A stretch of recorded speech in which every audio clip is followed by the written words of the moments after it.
In all of Vana'diel, there is yet to be a name as feared, a name as profane, a name as abominable as the name Promathia. He has been called by many names throughout history, such as the Twilight God, He who is one but many, the Father of the Beastmen, and the list goes on. But none of these names describe who he truly is. Many scholars and adventurers throughout history believe they understand his nature, but in the end, confuse him for another. Reports claim that Promathia rested inside the Dark Crystal beneath the Northlands, or that he was defeated in the Imperial Paradox shortly after Bahamut's declaration of war, or that he matured into the Worm God in other worlds. But none of these accounts are truly about the one known as Promathia. You see, the truth of Promathia is far more complicated than this. Promathia is far larger, far more important, and far closer than any of these accounts suggest. So why is it that a figure so important, so fundamental to Vana'diel, is so obscure? Who is Promathia?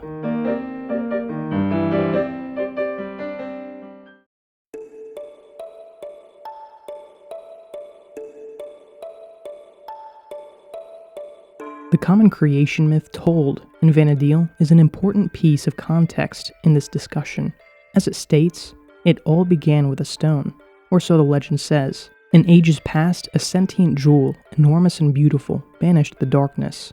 Its many-colored light filled the world with life and brought forth mighty gods. Bathed in that light, the world entered an age of bliss, until after a time, the gods fell into slumber.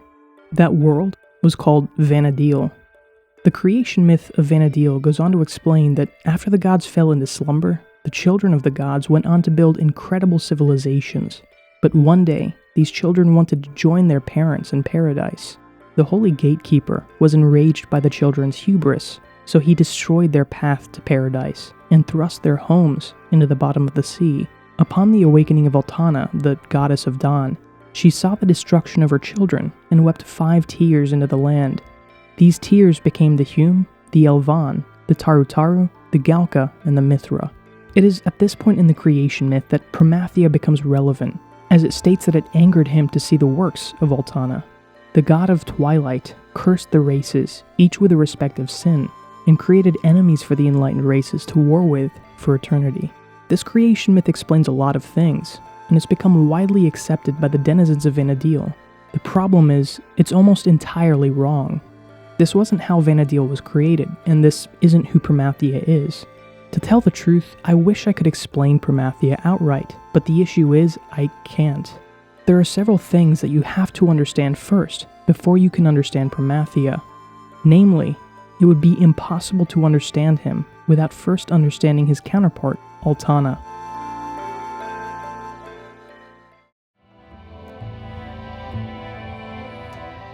Almost everyone has been taught about Altana at some point in their lives. She is referred to as the Dawn Goddess, the Mother of Vana'diel, the Weeping Deity, and so on. Whether you hold to the Sandorian religion that worships Altana directly, or you believe that the Star Sibyl is a reincarnation of Altana, the beliefs about Altana affects almost everyone. Yet even for a figure as well known as Altana, few people understand who she truly is. Now, to better understand Altana, it would be useful to first know where you could find Altana. Here is a map of the Middlelands, with the Quan continent to the west and the Mindartia continent to the east.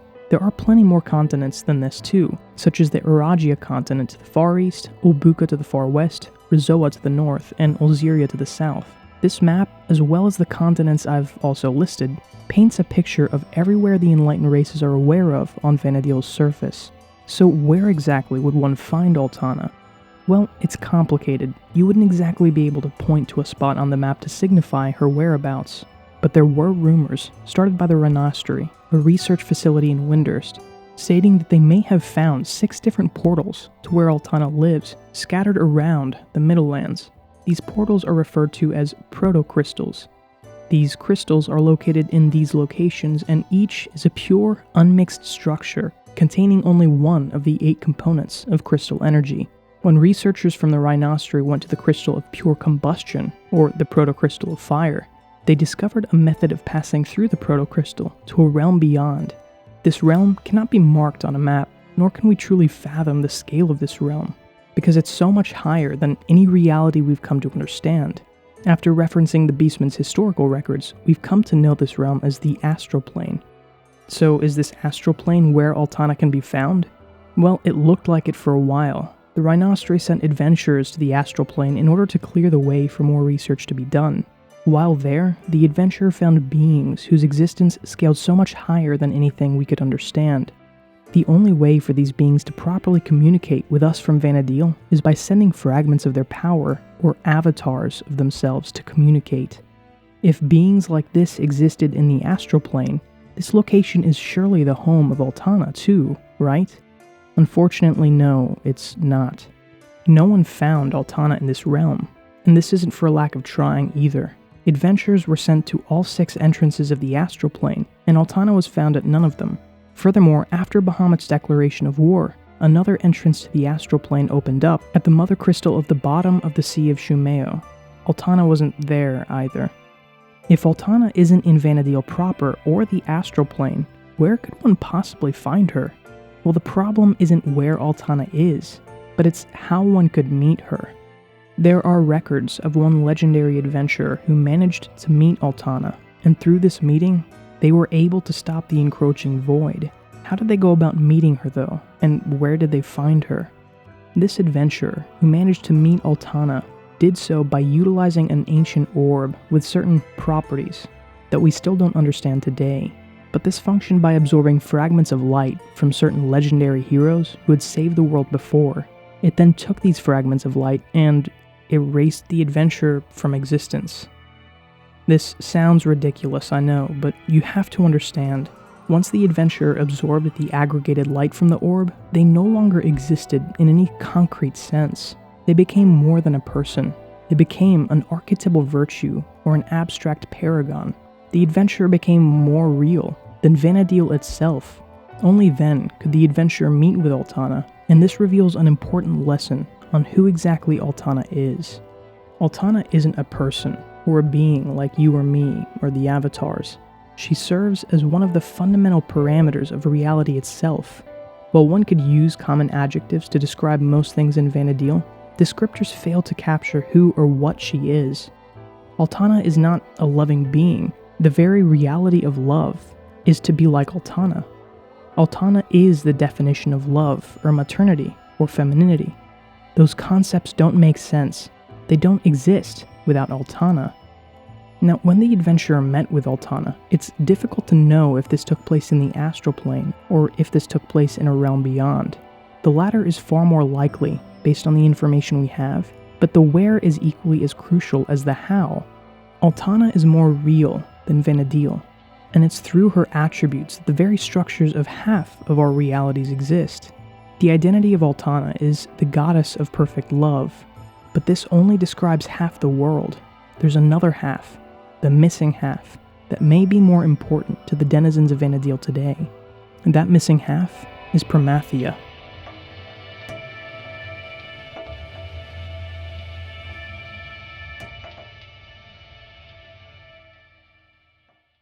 The identity of Altana, as I mentioned, is the goddess of perfect love. The identity of Promathia is the god of perfect death.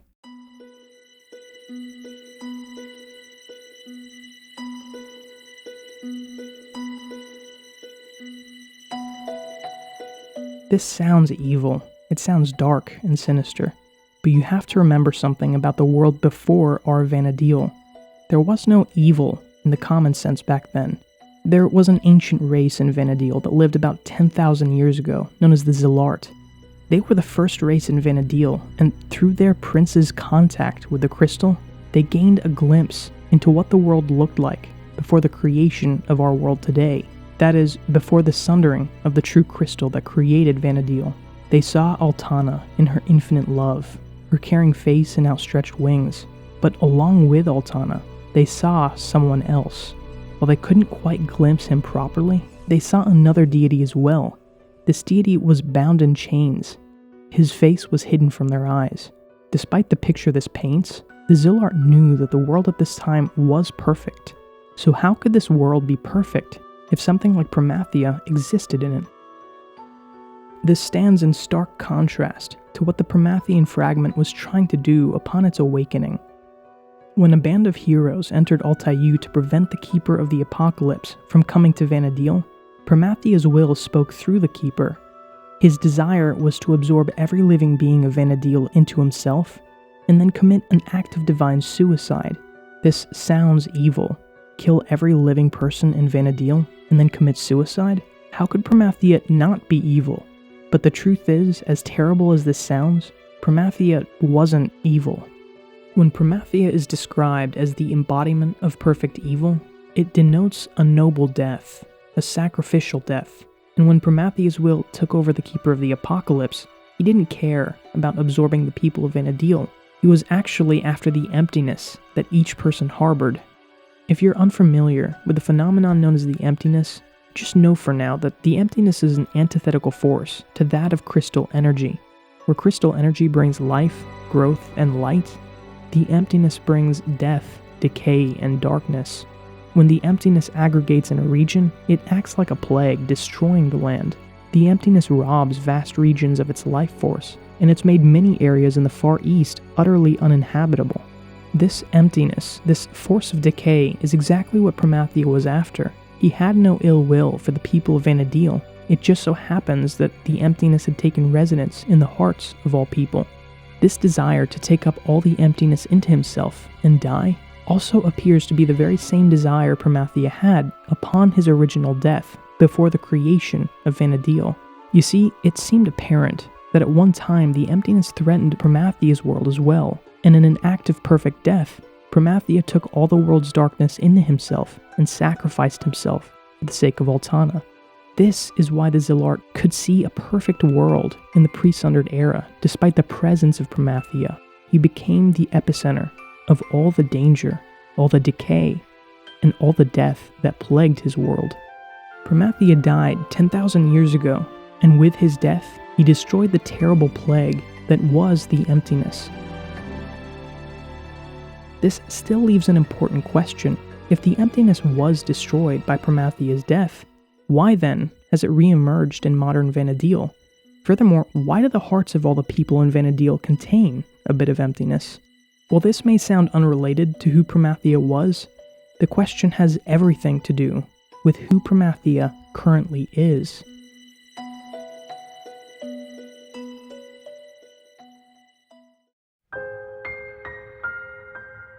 We started this discussion with the question, who is Promathia?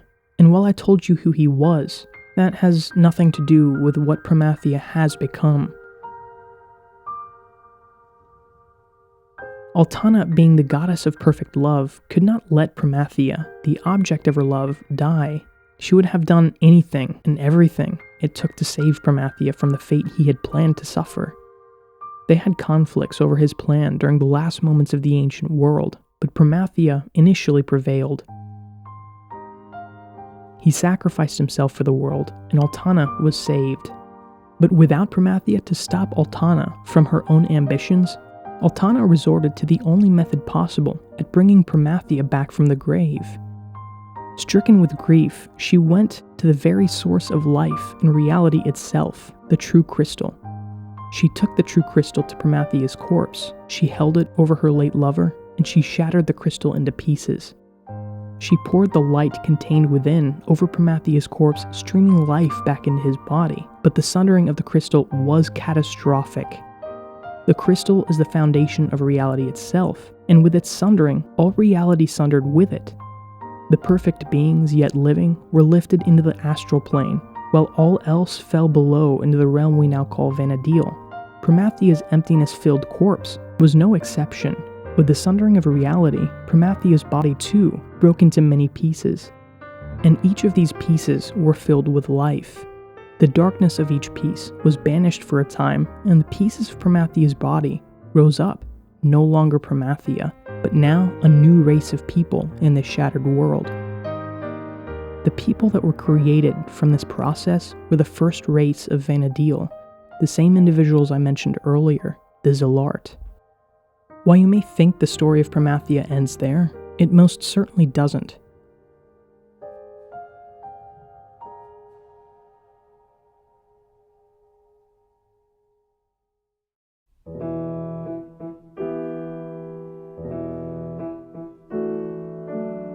Despite not being common in Vana'diel for quite some time, the Zilart are still very relevant to this discussion. The original Zilart didn't know where they came from or how they were created, but this was in no way an impediment.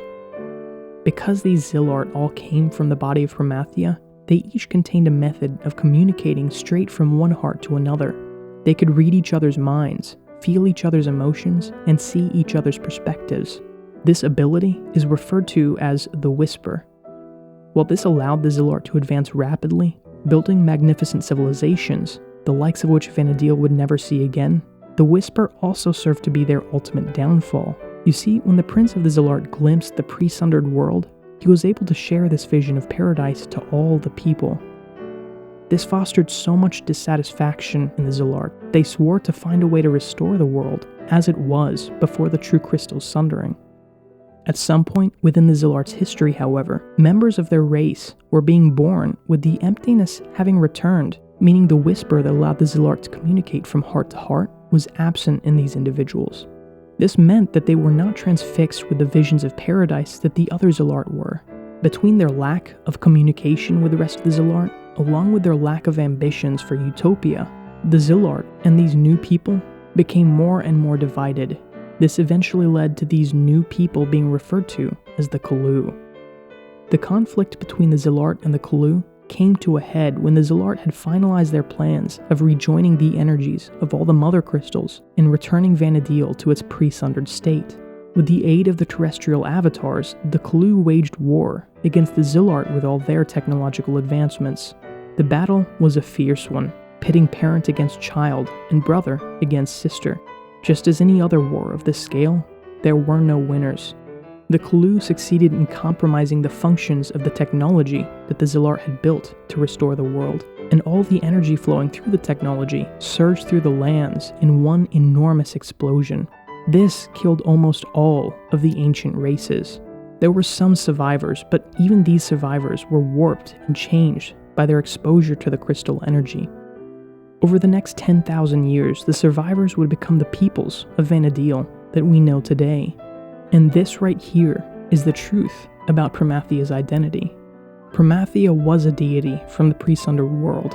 Promathia was the god of death, and Promathia was the source of all emptiness. But Promathia is also far more than just those things. The truth about Promathia is that a piece of him lives in each and every single person who calls Vana'diel their home.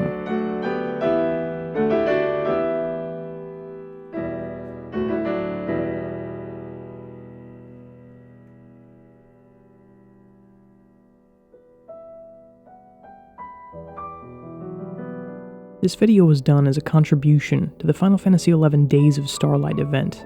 I wanted to thank Sistina for all of her contributions to the 11 community. Thank you for watching till the end, and I hope you enjoyed this video.